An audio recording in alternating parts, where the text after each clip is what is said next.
Olá, meu nome é Gilberto e eu sou o coordenador da Consult Treinamentos. E nesse nosso canal aqui do YouTube, nós nos propusemos, em oportunidades anteriores, dizendo que iríamos sempre que possível trazer informações novas, atinentes à atividade empresarial e de interesse dos contribuintes que nos seguem, que nos acompanham aqui no nosso canal do YouTube.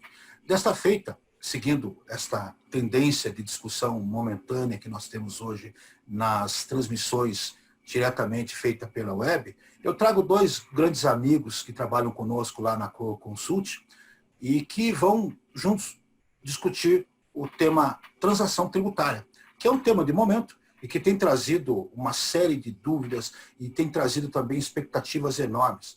É bom lembrar que essa figura de transação tributária está prevista lá no artigo 171 do Código Tributário Nacional, e isso existe desde 1966, mas agora, talvez em função da pandemia, não é, Darcy? É que nós tenhamos aí uma inovação nos tempos atuais. De qualquer forma, nós vamos iniciar nosso bate-papo e eu apresento o Darcy por primeiro para expor, enfim, o que é esta transação tributária. Darcy, nos fale um pouquinho disso, por favor. Pois não, Gilberto. O CTN realmente tem essa previsão já há quase 54 anos, o CTN de outubro de 66, mas realmente nunca foi implementado. Existe um projeto de lei de 2009, que se encontra parado no Congresso Nacional, e coube, então, o presidente atual, o Jair Bolsonaro, propor uma medida provisória em outubro de 2019, que veio, então, a regulamentar o que já constava, então, no CTN, que tem natureza de complementar. O que tem de diferente nas demais modalidades de cobrança das dívidas da União?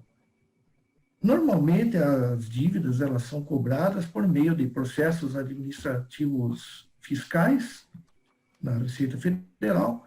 Depois que os créditos são definitivamente constituídos, eles são inscritos em dívida ativa e daí compete à Procuradoria-Geral da Fazenda Nacional promover a execução fiscal.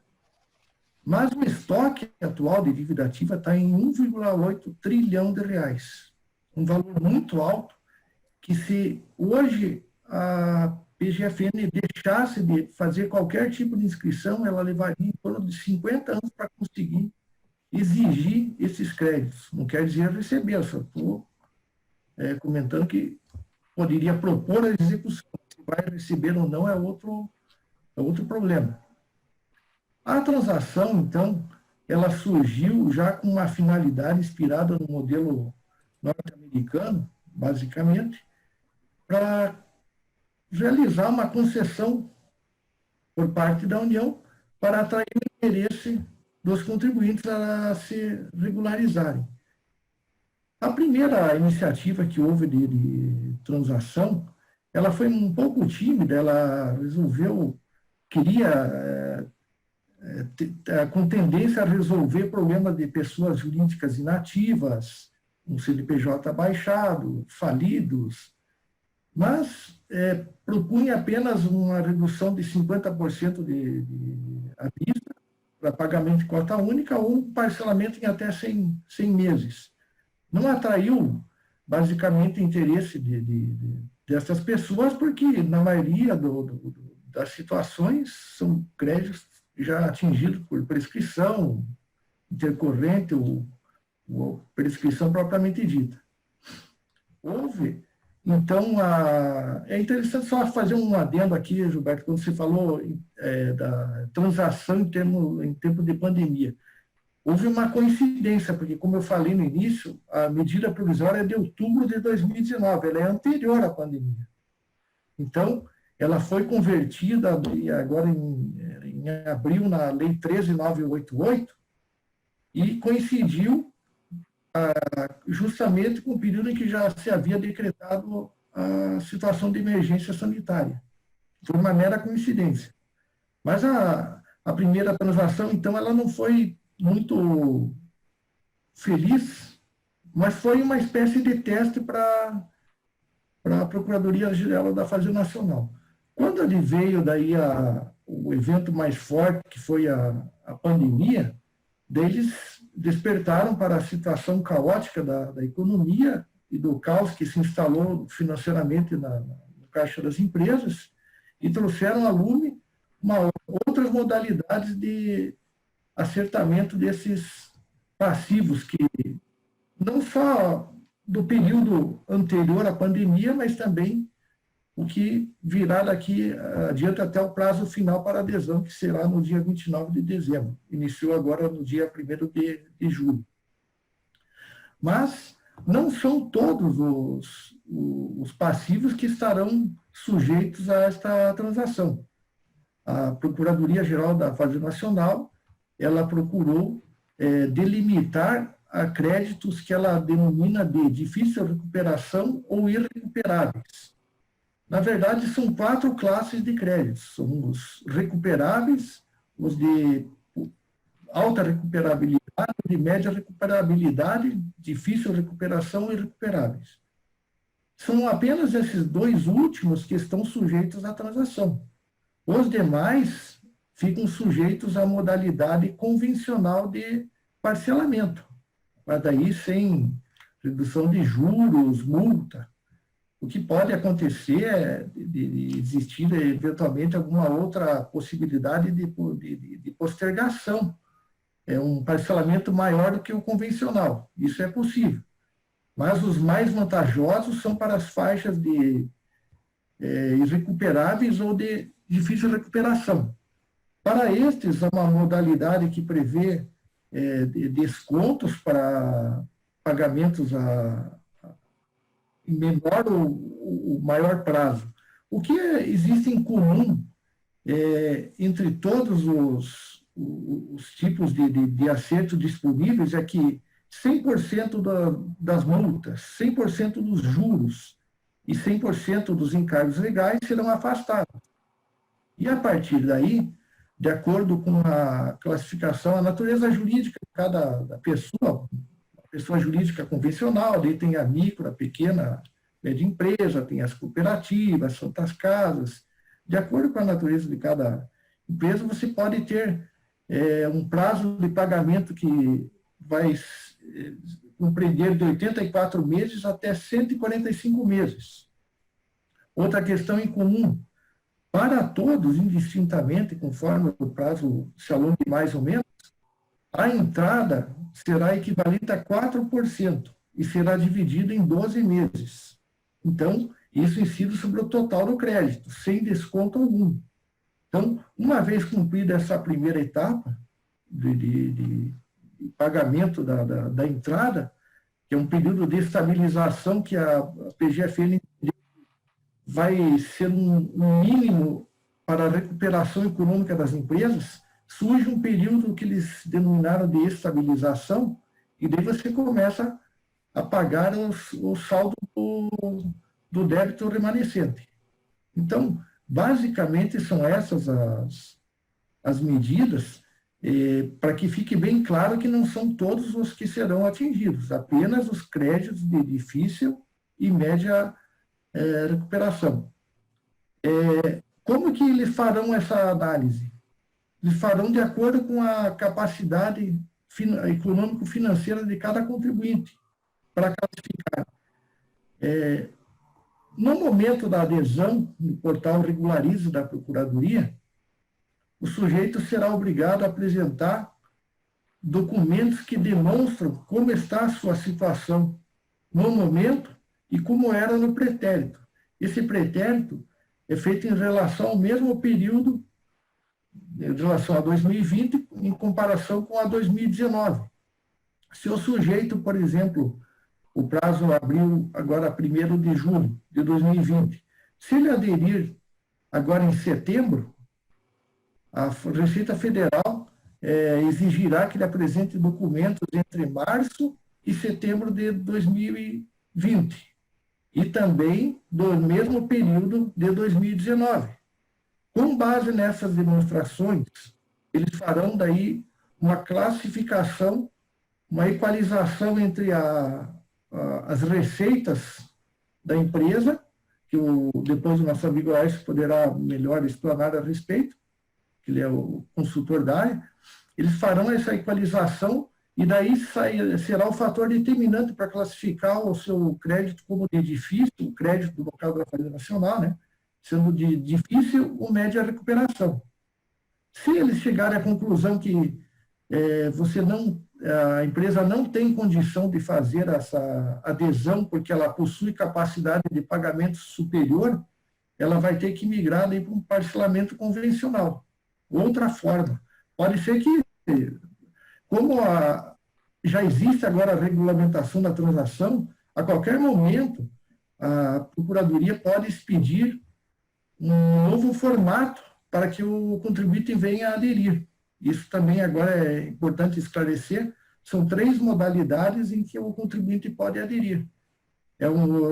Um é por edital, de caráter amplo, para todos os contribuintes. É publicado no site da Procuradoria um edital contendo todas as características, os descontos que eles irão oferecer.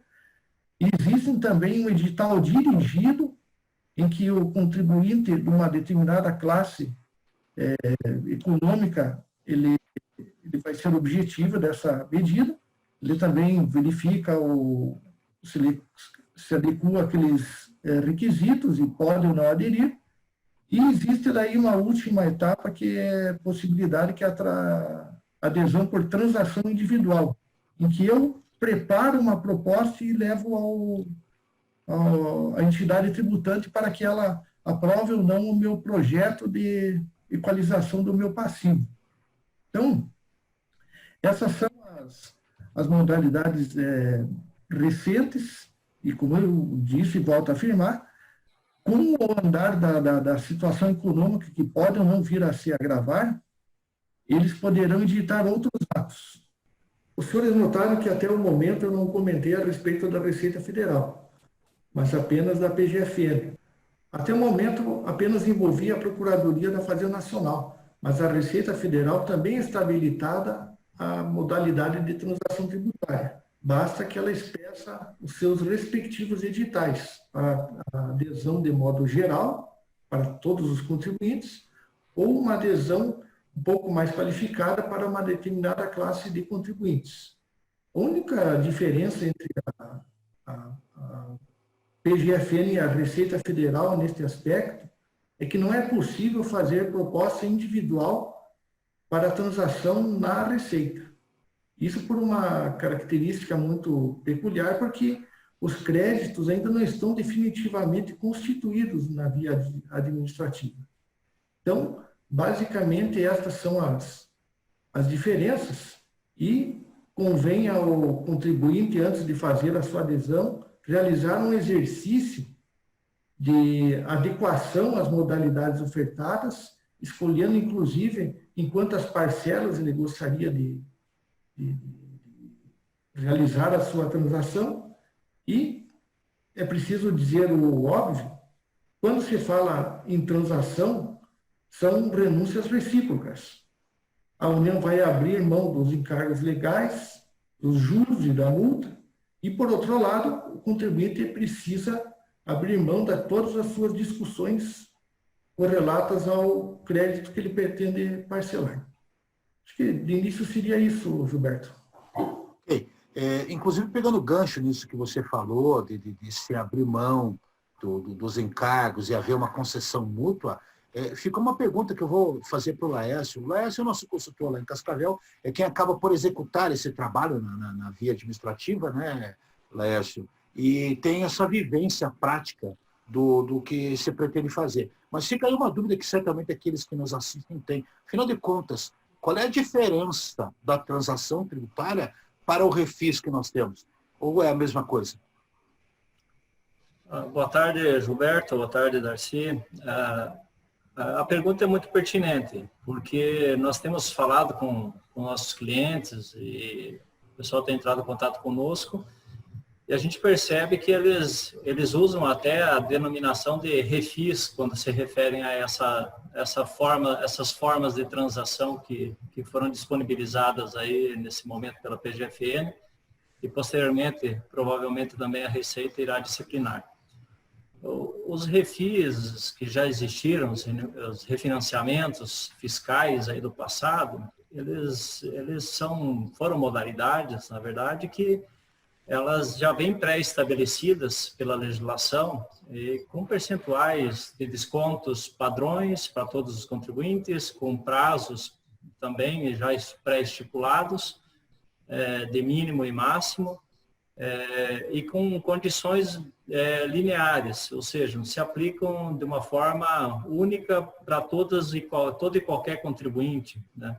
Independente da modalidade de atividade ou independente, inclusive, de grau de dificuldade em fazer frente aos pagamentos tributários. Então, os refis que vieram, eles são praticamente normas impostas diretamente, o contribuinte bastaria entrar e fazer a adesão à modalidade que melhor lhe adequasse financeiramente. A transação, por outro lado, ela vem num aspecto bem diferenciado, porque nada mais pela exposição até que o Darcy fez, do que uma mesa de negociações com a Procuradoria e com a Receita Federal. Existem, claro, normas pré-estipuladas, regras pré-estipuladas, né, em relação a prazos e em relação a descontos máximos, né, antecipações, adiantamentos que devem ser feitos pelos contribuintes, mas existe aí uma liberalidade por parte da Procuradoria, no sentido de olhar a atividade daquela empresa, daquele contribuinte, e verificar se nessa atividade está havendo dificuldade em função da pandemia do ano passado para esse ano, comparando os números contábeis, né, fiscais, e também olhando o passivo tributário acumulado no decorrer dos anos. Percebe-se assim que dessas modalidades anteriores de refis, poucos contribuintes conseguiram chegar ao final e encerrar e quitar o débito tributário. O que existia até então era uma migração do contribuinte de uma modalidade para a modalidade seguinte. Então, nós tínhamos refis no passado de 3 em 3 anos, né? Tivemos aí desde o ano 2000 até agora em 2017, a edição de vários refinanciamentos. E poucos conseguiam quitar. Então, a proposta desse governo, me parece, agora com a estimulação, aí, com o estímulo a essa modalidade de transação, a proposta é tratar as situações diferentes, tratar os contribuintes de uma maneira que eles possam se adequar ao pagamento e efetivamente levar a cabo a quitação dos débitos do passado acumulados, né? E, paralelo a isso também, como o Darcy comentou, vieram já algumas modalidades específicas para o período agora do Covid-19, né? Que traz dificuldades econômicas, né? Estamos vendo isso diariamente, né? E que precisam ser enfrentadas de uma forma diferente também pelo Ministério da Economia, né? Pela Receita Federal e Procuradoria. Então, essa visão diferente que é importante nesse momento. Talvez isso, com essa nova forma de pagamento, se consiga por fim a esse passivo tributário que existe na Procuradoria, que o Darcy comentou, né? Aí supera valores aí de trilhões, em cima desse passivo. O objetivo da transação, se percebe, então, por fim, a esse passivo tributário que é administrado hoje pela Procuradoria da Fazenda Nacional e que supera, como o Darcy comentou, aí a casa do trilhão. E me diga uma coisa, Laércio e Darcy, já evoluindo no tema, dá para se concluir efetivamente que a diferença, e a grande realmente diferença entre a transação tributária e o refis, é que nós estamos diante do momento atual de uma personalização, de uma individualização de negócio. Talvez seja essa a grande diferença, porque a rigor nos parece que a transação é um parcelamento diferenciado em que as partes irão abrir mão de alguma coisa, ao passo que no refis ele era padrão, standard, não havia como negociar. Pergunta que não quer calar e que certamente fica aí, talvez para o Darcy responder, se o Laércio também quiser interferir, fique à vontade. Nós não corremos o risco, Darcy, de amanhã depois haver uma eventual judicialização de um contribuinte que, porventura, tenha assinado uma adesão a essa transação e vir a descobrir que aquilo era desfavorável a ele ante uma situação que ele julga semelhante, equivalente, isonômica no contexto tributário, como nós costumamos falar, com outro contribuinte? Eu entendo que o Poder Judiciário, com vistas aos tantos programas refis da vida que já houve, ele já trouxe um pouco mais de equilíbrio nessa relação jurídica. Agora, no fenômeno da transação, todo tributo decorre de lei. E nós temos uma lei complementar, temos uma lei agora federal. Então, eu entendo que a discussão de pressupostos de adesão, de verificação de capacidade contributiva, levar isso ao judiciário, eu acho muito difícil. Mas não se pode cogitar que um caso ou outro, uma particularidade muito específica, não possa ser revisto. Até foi bom, Gilberto, você ter tocado nesse ponto, porque existe previsão de discussão administrativa perante a Procuradoria, a Receita Federal, caso ocorra alguma divergência de interpretação quanto à qualificação que será atribuída ao contribuinte. As 4 faixas lá que eu comentei, se vai ser colocado como capacidade de pagamento que não permita incluir como um crédito de média recuperabilidade ou difícil recuperabilidade ou irrecuperável. Então, essas faixas, elas poderão ser discutidas administrativamente. Eventualmente, pode até derivar alguma discussão para o judiciário.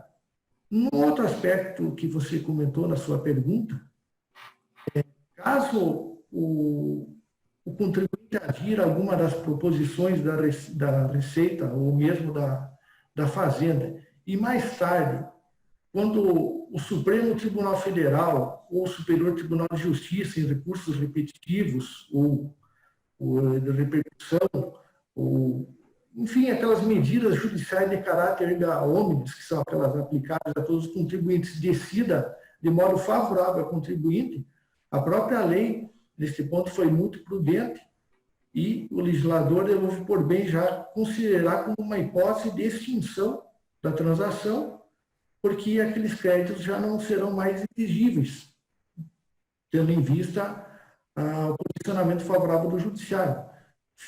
Mas daí o sujeito pode perguntar, puxa, mas e aquele valor que eu já paguei, eu posso recuperar? Isso pode ser, eventualmente, um ponto de discussão que caberá daí o profissional de confiança de cada envolvido avaliar, com base nos precedentes existentes no judiciário, né? Ou seja, a gente pode afirmar tranquilamente, e isso é realmente um fato pitoresco, que talvez seja o grande diferencial para que o judiciário eventualmente não venha a questionar mais ainda a situação, me parece ser o fato de que a própria discussão já está contida no próprio processo de transação, o que tira a motivação da causa de pedir no judiciário. Me parece realmente bastante interessante. E aí, um decorrente desse comentário, já jogando a bola para o Laércio, também dentro disso tudo, já que existe uma espinha dorsal, um parâmetro, um procedimento, e naturalmente eles são profissionais experimentados, a norma não nasceu da noite para o dia no âmbito da PGFN e tampouco da Receita Federal, eu pergunto, Laércio, na realidade, deve existir realmente uma rotina, um caminho a ser seguido, um passo a passo. Nesse sentido, o que é que você vislumbra daquilo que é possível já se saber, do que seria feito no âmbito administrativo para se chegar a bom termo na assinatura dessa transação, enfim? Bom, primeiramente, Gilberto, o contribuinte tem que fazer uma análise criteriosa dos débitos que ele possui, né? Se ele possui débitos inscritos em dívida ativa, vamos falar em débitos na Procuradoria, que já estão normatizados, então ele deve fazer uma análise para verificar se efetivamente não existe nenhum questionamento sobre esses débitos, enfim, se são realmente devidos, primeiramente. e posteriormente verificar se ele se enquadra dentro das modalidades do parcelamento, do caso da transação, né, que estão estipulados na legislação. O Dr. Darcy comentou muito bem que não são todos os contribuintes que vão se adequar aí à questão dos créditos como de difícil recuperação ou irrecuperáveis. Alguns provavelmente vão ter lá seus débitos analisados pela Receita, pela Procuradoria, no caso, e a Procuradoria pode considerar que os débitos deles podem ser adimplidos pelo contribuinte no prazo de 5 anos, que é um critério que a Procuradoria estabeleceu, um critério objetivo de análise que eles irão partir, que se o débito for possível de quitação num prazo de 5 anos, dentro das características e das questões econômicas enfrentadas pela empresa, esse crédito tributário ele não vai ser considerado para fins de transação na Procuradoria. Esse crédito, para ser caracterizado para fins de transação, ele tem que estar em condições de difícil recuperação ou serem considerados irrecuperáveis. A classificação, como o Darcy comentou, é A, B, C, D. Resumindo, os que a Procuradoria vai considerar para fins de parcelamento são o C e o D. Esses vão entrar com descontos melhores. Os outros podem até entrar em modalidades de parcelamento, mas vão entrar com descontos menores ou até mesmo somente com prazo um pouco mais alongado de parcelamento. Aliás, falando em prazo, acho que é importante também comentar aí que uma grande distinção entre os refises que já ocorreram no passado e essa transação é o prazo. O prazo da transação é considerado um prazo bastante exíguo para cumprimento, né? Veja, na pior das hipóteses, o contribuinte que está numa situação mais difícil de pagamento, ele vai ter um prazo de no máximo 145 meses para quitação, que é o caso de contribuintes em recuperação judicial que já têm seus créditos tributários lá considerados como irrecuperáveis. Então, os demais, em regra geral, os débitos da Procuradoria Fazendária chegam a no máximo 84 parcelas. Os previdenciários chegam a no máximo a 60 parcelas, né? Então, o prazo realmente é algo a ser muito bem analisado pelos contribuintes, deve ser muito bem analisado, porque uma vez assinada lá a transação, você tem que cumprir, né? Em regra, você deverá cumprir, você tem que ter condições de fazer frente e cumprir com ela. Porque a rescisão de uma transação nesses moldes, ela trará bastante dificuldade, imagina-se que trará bastante dificuldade para a empresa. Então, assim, o primeiro passo é esse, olhar com critério para os seus débitos perante a Procuradoria. O segundo passo é olhar o que isso oferece de benefícios fiscais, olhar os descontos, olhar o prazo, verificar se nesse prazo é possível fazer a quitação e honrar com os pagamentos. Porque o empresário ele tem que olhar que ele tem que pagar uma conta do passado, que é esse débito objeto de transação, e fazer frente aos pagamentos do momento, né, os vincendos, que nós chamamos de tributos, que irão vencer daqui para frente, né? Não pode haver inadimplência. Então, é uma carga dupla, de certa forma, e isso tem que estar previsto dentro de uma análise criteriosa financeira da empresa. Questão de aderir ao parcelamento, na Procuradoria, me parece que está uma situação bem clara e tem um passo a passo, quando é por adesão, principalmente, existe um passo a passo dentro do Regularize, que é uma opção lá dentro do site da própria Procuradoria, que permite fazer e escolher a melhor modalidade, inclusive simulando o parcelamento dentro de cada modalidade. Então, Nesse sentido, Lécio, o Darcy, eu acho que pode contribuir um pouco com um comentário. Eu só, antes de passar a palavra para ele, porque esse aspecto que você está comentando me chama a atenção da capacidade econômica e da capacidade contributiva. E ao declarar que você quer aderir, você automaticamente está dizendo, sim, eu tenho condição de pagar. Mas nós sabemos que, efetivamente, esse prazo exíguo que você está apresentando nos parece aí impraticável para muitas empresas, notadamente, e o Darcy lembrou bem no início, né, que a norma foi discutida antes da pandemia. E eu quero crer que depois da pandemia nós temos uma nova realidade. Corremos o risco, inclusive, dessa transação não atender à expectativa. E aí eu já, passando a palavra para o Darcy complementar este comentário em cima do que você dizia, eu pergunto, não seria o caso do contribuinte começar a pensar também na figura da dação em pagamento, que também tem previsão legal, Darcy? Roberto, existem várias maneiras de se liquidar um passivo tributário. Acho que também um dos motivos aqui que nos levaram a este encontro também é fazer aquele alerta devido aos contribuintes para que não caiam em conversas fáceis de que é possível pagar um tributo de modo mais vantajoso, com apólices, com créditos de terceiros de origem duvidosa. Isso é preciso ter muito cuidado, porque ao mesmo tempo que as crises elas geram oportunidades para bons negociantes, existem também os aproveitadores. Se acercam junto ao empresário, oferecem facilidades e milagres não existem. Tributo deriva de lei.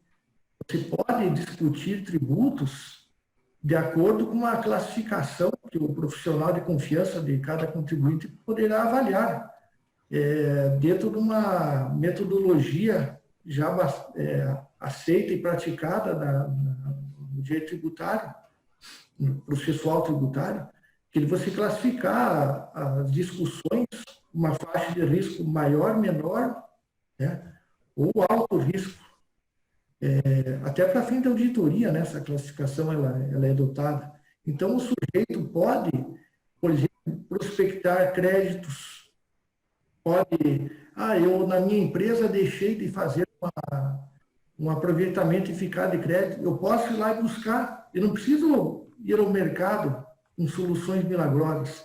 Então, quando o Laércio menciona que é preciso fazer uma pré-avaliação, tudo isso entra nesta jogada, nessa espécie de reavaliação tributária. O sujeito precisa verificar o regime tributário que ele está inserido, se ele aproveitou todos os créditos possíveis da sua empresa que estão impactando negativamente o seu caixa.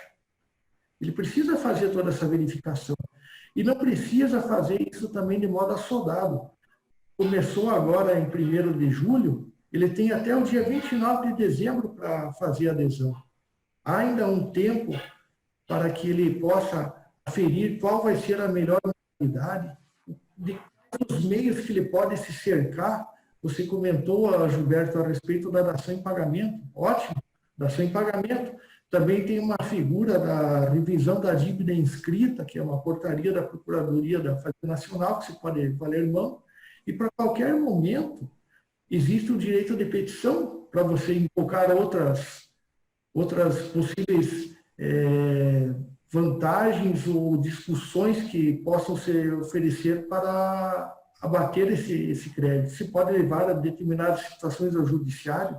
Então, a gama é enorme, só não se pode cair em conversa fácil nesse momento, que já é demais difícil.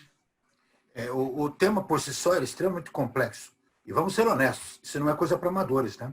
É preciso se procurar uma pessoa gabaritada, habituada e principalmente séria para que isso seja feito. E o lembrete que o Darcy faz nesse momento em buscar empresas e pessoas comprometidas com a honestidade e com a seriedade de princípios é fundamental, até porque é uma situação atípica, a análise não será só jurídica, tributária, mas principalmente econômica, e é preciso que as pessoas tenham essa noção junto aos seus assessores. Mas aí eu gostaria de emendar essa preocupação de quadro que você pinta, e eu pergunto ao Laércio aí, envolvendo aí o momento atual, em função do Covid, onde se discute muito a questão da empregabilidade, Laércio. Você acha que haverá um peso razoável?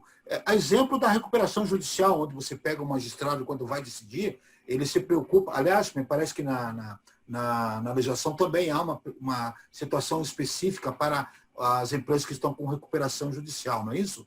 De qualquer maneira, eu pergunto ao Laércio, na transação, existe alguma preocupação já prévia quanto à empregabilidade, que é o maior dilema do momento e que certamente vai ser agravado depois que nós tivermos a verdadeira retomada da economia, Laércio? Sim, Gilberto, existe sim. Até muito boa a tua pergunta, porque um dos critérios para estipular a classificação do crédito como de difícil recuperabilidade ou irrecuperável, e para enquadramento, consequentemente, desse crédito tributário dentro da modalidade ali de transação excepcional, que é a modalidade que mais desconto oferece, existe uma espécie lá no Regularize de um pré-questionário que a Procuradoria pede. Esse pré-questionário ele é bem interessante, porque ele busca avaliar a situação anterior, como o Darcy comentou, situações de 2019 e início de 2020, em relação à situação agora do período da Covid-19, tá? Situação econômica da empresa. Então, ele pede não só informações em relação à receita bruta da empresa, naqueles meses de 2019 e nos meses de 20, mas ele também pede informações em relação à manutenção do emprego. Ele pede para que o contribuinte forneça informação de quantidade de empregos com vínculo formal existente no estabelecimento nos meses de 2020, pede inclusive quantidade de admissões, então para verificar se a empresa está buscando manter e crescer dentro desse período de pandemia, quantidade de desligamentos que ocorreram, né, em função da pandemia, porque isso mostra uma série de dificuldades que a empresa pode estar enfrentando, e tinha aquela possibilidade, ainda tem na prática, aquela possibilidade de suspensão de contratos de trabalho. Então, ele pede também para informar quantos trabalhadores que foram suspensos, tiveram suspensos seus contratos de trabalho em função do agravamento da questão econômica decorrente da pandemia. Então, a mensuração desse grau de dificuldade vai também envolver essa questão de manutenção de emprego, de função social das empresas, de recuperação econômica. Isso tudo está bem alinhado com o critério de classificação dentro dessas modalidades de transação, principalmente a transação excepcional. Diga uma coisa, Laércio, pela tua experiência, e o Darcy também poderia nos auxiliar, o problema não é só federal, né? Ele também é estadual e municipal.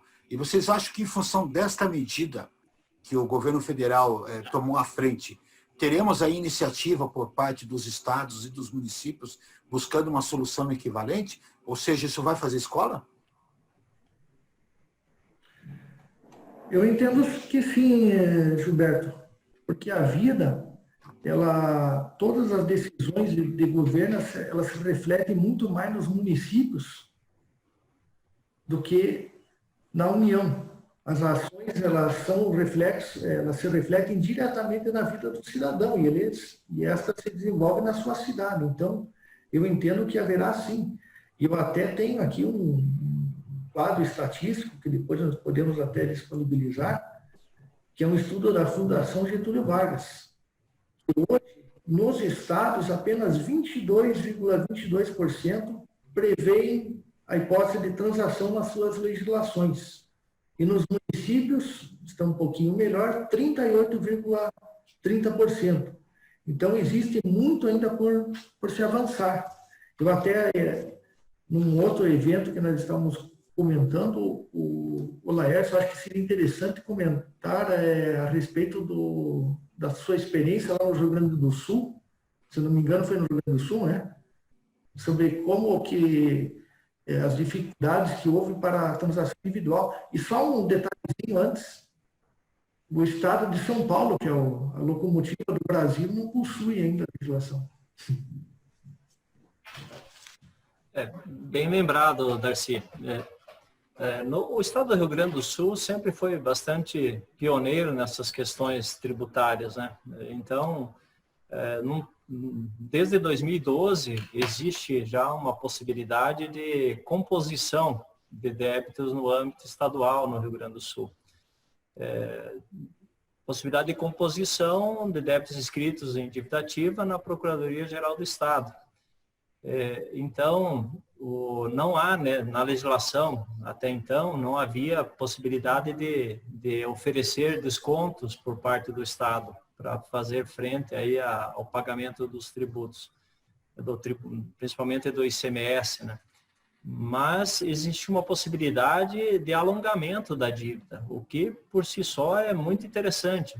Essa proposta que existe lá no Rio Grande do Sul é de fazer uma espécie de penhora de faturamento das empresas. Estipula-se um percentual, uma parcela de um percentual mínimo do faturamento da empresa, e a empresa vai fazendo frente a esses pagamentos do passado com esse pagamento de parcela. Que, salvo engano, lá a parcela mínima é 120% do valor dos juros decorrentes daquela dívida inscrita. Então, 120% dos juros significa que você pagará 100% dos juros daquele mês e 20% a mais para ir amortizando o chamado débito principal. Então, de forma que o parcelamento no decorrer dos anos, ele vai evoluindo para uma finalização, né, para uma quitação. Então, o Estado do Rio Grande já tem essa modalidade, né?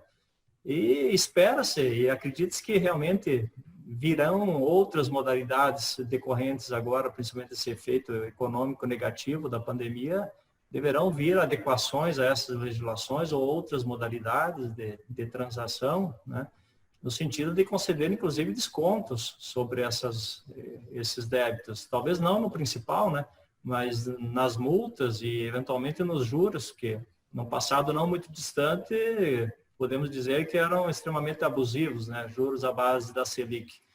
Então, acreditamos que deve haver essa adequação, sim, nos estados e municípios. Meus queridos, nós estamos chegando aí quase ao final, o tema é muito amplo, certamente se quiséssemos passaríamos aí o dia inteiro discutindo, se fosse aberto para perguntas, e é por isso que não o foi, nós certamente não conseguiríamos cumprir o nosso objetivo. Eu gostaria aí de pedir algumas considerações finais de ambos, para que depois nós pudéssemos encerrar. Então, Darcy, daquilo que nós conversamos e do que você gostaria de acrescentar sobre o tema, por favor, fique à vontade. É uma pena que veio tarde, mas pelo menos chegou, enfim, a implementação desta medida. E eu gostaria de lembrar de um evento histórico que os mais antigos, assim como nós, irão lembrar certamente. O congelamento das tarifas aéreas entre a década de 80 e 90, que levou à bancarrota de outras, a Varig, Transbrasil, a Vasco, e chegou ao STF uma demanda da Varig em 2014, e lá eles tiveram reconhecido um crédito da ordem de... Aí ficou por critério de atualização, mas vamos dizer em torno de 6 bilhões de reais decorrente daquele período. As tarifas estavam congeladas, as despesas se agigantavam por causa do período inflacionário e não conseguiram fazer frente ao pagamento de todos os seus fornecedores de tributos. Então, como eles não poderiam ficar, por exemplo, sem gasolina e sem peças para deixar de pagar salários, optaram por não pagar tributos. A própria União, que foi a entidade que causou a desgraça da empresa, no final das contas também moveu as respectivas ações e se tornou credora. É o Instituto da Confusão, ela foi credora e devedora ao mesmo tempo. Para os senhores verem que muitas vezes a questão da transação, ela não depende só de apego formal. Não existia uma lei para a transação, mas já existia o fenômeno da compensação, sempre existiu. Existia o princípio da Constituição de Preservação da Empresa, você tem que atender A empresa tem um caráter social, ela gera empregos, ela gera tributos, tinha toda essa preservação. Há muitos anos eles já poderiam ter sentado procuradores da União com os advogados da Varig e chegaram a um consenso e ter eliminado essa dívida que preservaria uma empresa que tinha reputação internacional, era um atendimento dos melhores que existia na época, e foi uma pena que tudo acabou. A última pá de cal foi no Hotel Tropical em Manaus, que também pertencia à Varig, está lá abandonado, deixando de gerar empregos. Então, eu sinceramente espero que a transação ela evolua, até porque a crise ainda ela vai infelizmente, mostrar as suas garras, eu acho que é um pouquinho mais à frente, e que os procuradores tenham sensibilidade, assim como a Receita. Um outro tema que vocês comentaram muito rapidamente, as multas. As multas são da época de inflação altíssima. As pessoas não lembram, mas os empresários na época deixavam de pagar tributo e aplicavam faziam uma aplicação overnight. Eles pagavam o salário depois, pagavam o tributo depois com multa e ganhavam dinheiro, porque a aplicação era muito mais ventosa. E uma maneira de fazer frente a isso foi elevar cada vez mais o percentual das multas. Por que não se rever isso já como uma espécie de linha de reforma tributária? Então, assim como o contribuinte tem opções, como a Laércio comentou, de negociar a penhora de um faturamento, que isso também não depende dele. Se o procurador não abrir mão do principal do juro das multas, ele pode negociar o percentual de faturamento, não há problema nenhum, ilegalidade alguma. Então, é só um pouco de bom senso, estar atento aos princípios que norteiam a atividade econômica, a livre iniciativa e, claro, sempre no interesse da arrecadação, esse equilíbrio harmônico entre esses pilares, e se chega ao termo. Assim que eu espero que a transação possa ser encarada daqui para frente. Meu querido Laércio, suas considerações finais, por favor. Só um reforço da minha parte em relação ao que o Darcy já expôs, né? Os contribuintes, não se precipitem na hora de fazer essa adesão, seja ela por iniciativa individual, seja ela simplesmente por ir até o portal e se amoldar ao que já está descrito lá como modalidade.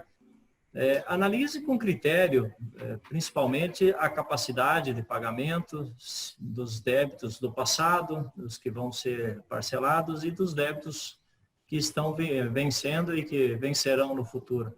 Como o Darcy comentou, a gente entende que também que a crise econômica ou os efeitos dela virão, consequentemente, para 2021. Então, não basta um cenário momentâneo de 2020 agora para se ter essa percepção, né? Analise com critério isso, verifique a melhor possibilidade, na medida do possível, e se entender necessário, busque uma assessoria, principalmente na questão da proposta individual, né, de transação, aquela motivada pelo contribuinte. Você pode levar uma proposta diferente para a Procuradoria. Então, apresente isso com o máximo do critério, né, para que quando você levar isso adiante, eventualmente isso sair numa negociação final, que você consiga cumprir aquilo que foi transacionado. E por cabo esse passivo tributário do passado e poder realmente reagir economicamente para o futuro. Esse é o ponto, digamos assim, de mais relevância para o contribuinte. E, fora isso, acompanhar a legislação, porque podem vir mudanças e mudanças significativas para melhor. E isso é muito importante porque você pode se adequar naquela melhor oportunidade que tiver a teu alcance. Basicamente seria isso, Gilberto. Na realidade, acho que todos nós acreditamos que deve evoluir em função desse novo patamar que se atingiu, até porque a medida anterior à própria pandemia. Mas não se pode prometer que isso vai acontecer, nós temos que trabalhar com fatos concretos, por isso essa preocupação que ambos levantaram e que nós temos insistido de acompanhar para e passo a legislação, se cercar de gente competente e séria, para não cair, evidentemente, em situações aí de infelicidade e que vai resultar em prejuízo maior à empresa. Eu sei que muita coisa ainda poderia se dizer, nós estamos sempre à disposição, seja lá pelo nosso escritório em Cascavel, com o Laércio, ou aqui em Curitiba, com o Darcy. E eu queria primeiro agradecer os nossos 2 companheiros, os nossos 2 colegas e amigos aí, o Laércio Balbinotti e o Darcy Zengelini Júnior, pelo bate-papo, nesse encontro entre consultores, que naturalmente está estreando uma nova fase e que nós iremos continuar. Dizer a vocês que foi muito bom bater esse papo, a gente sabe que falta muito a se dizer, e principalmente agradecer àqueles que nos assistem. Lembrando que nesse canal do YouTube, aqui embaixo, você vai encontrar o sininho do like, né? Clique se você gostou, sugira novos temas, nós estamos à disposição, e principalmente se inscreva também para receber nossas próximas notificações, e também, sempre que tivermos aí novos dados, você vai receber. De qualquer forma, muito obrigado a todos e até uma próxima oportunidade. Obrigado, Gilberto. Obrigado. Obrigado, Léo.